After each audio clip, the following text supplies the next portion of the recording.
Hello friends, સ્વાગત છે તમારું રવીનાના રસોડામાં। આજે આપણે બનાવીશું કાઠિયાવાડી સ્ટાઇલ બાજરાના રોટલા સાથે ખવાય એવું ભરેલા રીંગણાનું શાક। આ શાક આપણે કુકરમાં બનાવીશું। એકદમ સરળ રીતે બહુ જ જલ્દીથી બની જાય છે। તો ચાલો બનાવીએ શાક। સૌથી પહેલા રીંગણાને આપણે સારી રીતે ધોઈ અને ઉપરથી ડીટીયાનો ભાગ આવી રીતે કટિંગ કરી દેવાનો છે અને આજુબાજુમાંથી પણ આવી રીતે કટિંગ કરી લેવાનું છે અને આપણે આવી રીતે રીંગણાને કટ કરીશું જેથી મસાલો આપણો સારી રીતે આની અંદર ભરાય। આવી જ રીતે આપણે બધા રીંગણાને કટિંગ કરી લેવાના છે।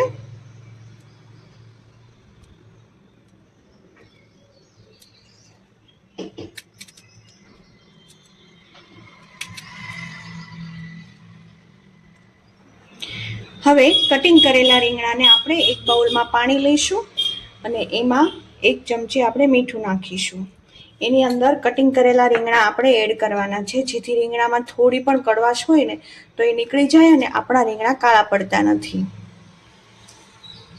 હવે આપણે બનાવીશું શાકનો મસાલો, જે આ રેસીપીનું મેઇન કેરેક્ટર છે। એના માટે મેં 1 વાટકી અહીંયા ગાંઠિયા લીધેલા છે, અડધી વાટકી સિંગના દાણા એડ કરેલા છે અને 2 થી 3 ચમચી મેં અહીંયા તલ લીધેલા છે। તો હવે સારી રીતે એને મિક્સરમાં ક્રશ કરી લઈશું। આપણો ભૂકો સારો એવો ક્રશ થઈ ગયો છે। હવે આપણે એને એક પ્લેટમાં કાઢી લઈશું। હવે આપણે લસણની ચટણી બનાવીશું। તો એના માટે આપણે એક ખાયણીમાં 8 થી 10 લસણની કળી લીધેલી છે। હવે આમાં 2 ચમચી જેટલું તીખું લાલ મરચું મેં એડ કરેલું છે। સારી રીતે એને મિક્સ કરી લઈશું, વાટી લઈશું। હવે આપણે મસાલો તૈયાર કરી લઈએ। તો એના માટે આપણે જે ભૂકો બનાવેલો હતો એ લીધેલો છે। એની અંદર આપણે સ્વાદ પ્રમાણે મીઠું એડ કરવાનું છે। ત્યાર પછી આપણે એડ કરીશું અડધી ચમચી હળદર, 1 ચમચી ધાણા જીરું, અડધી ચમચી ગોળ અને આપણે જે લસણની ચટણી બનાવેલી એ 2 ચમચી લસણવાળી ચટણી અને અડધી ચમચી જેટલો લીંબુનો રસ અને લીલા ધાણા આપણે થોડા આવી રીતે ટુકડા કરીને। હવે આપણે આમાં 1 ચમચી જેટલું તેલ ઉમેરીશું અને મેં અહીંયા 1 ટમેટું આવી રીતે ખમણીને લીધેલું છે। તો એને પણ આપણે મસાલા સાથે મિક્સ કરી લેવાનું છે અને હવે મસાલો સારી રીતે મિક્સ કરી લઈશું। આમાં તમે ગાંઠિયાની જગ્યાએ શેકેલા ચણાના લોટનો પણ ઉપયોગ કરી શકો છો। મસાલો સારી રીતે મિક્સ કર્યા પછી રીંગણમાં આપણે આવી રીતે મસાલો હળવા હાથે ભરી દેવાનો છે। જેટલો મસાલો રીંગણની અંદર સમાય એટલો મસાલો આપણે ભરી લેવાનો છે।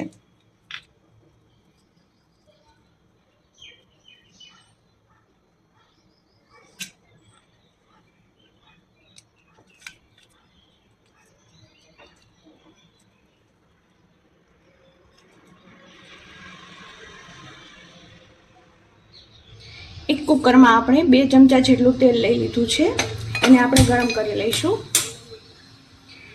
આપણું તેલ ગરમ થઈ ગયું છે તો હવે આપણે એમાં હિંગ નાખી અને 1 બાય 1 આપણા જે ભરેલા રીંગણા છે એ એડ કરીશું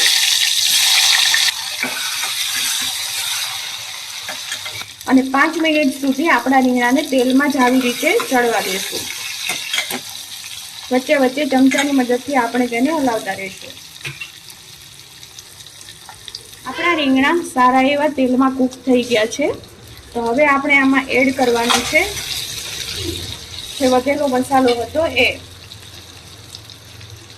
રીંગણા ભરતા જે વધેલો મસાલો હતો એ આપણે આમાં એડ કરી દેવાનો છે। હવે આપણે આમાં થોડું એવું મીઠું એડ કરીશું અને અડધી ચમચી લાલ ચટણી એડ કરીશું અને 1 કપ જેટલું મેં અહીંયા પાણી લીધેલું છે તો એ એડ કરી અને આપણે 2 વિસલ કરી લેવાની છે।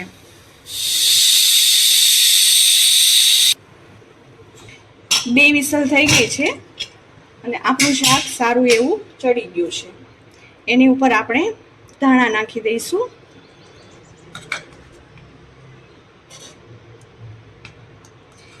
તૈયાર છે આપણું ભરેલા રીંગણાનું શાક. જો તમને આ રેસીપી ગમી હોય તો લાઈક, શેર અને સબસ્ક્રાઈબ કરી દેજો અને આવી જ બીજી રેસીપી માટે બેલ આઇકોનને પ્રેસ કરી દેજો.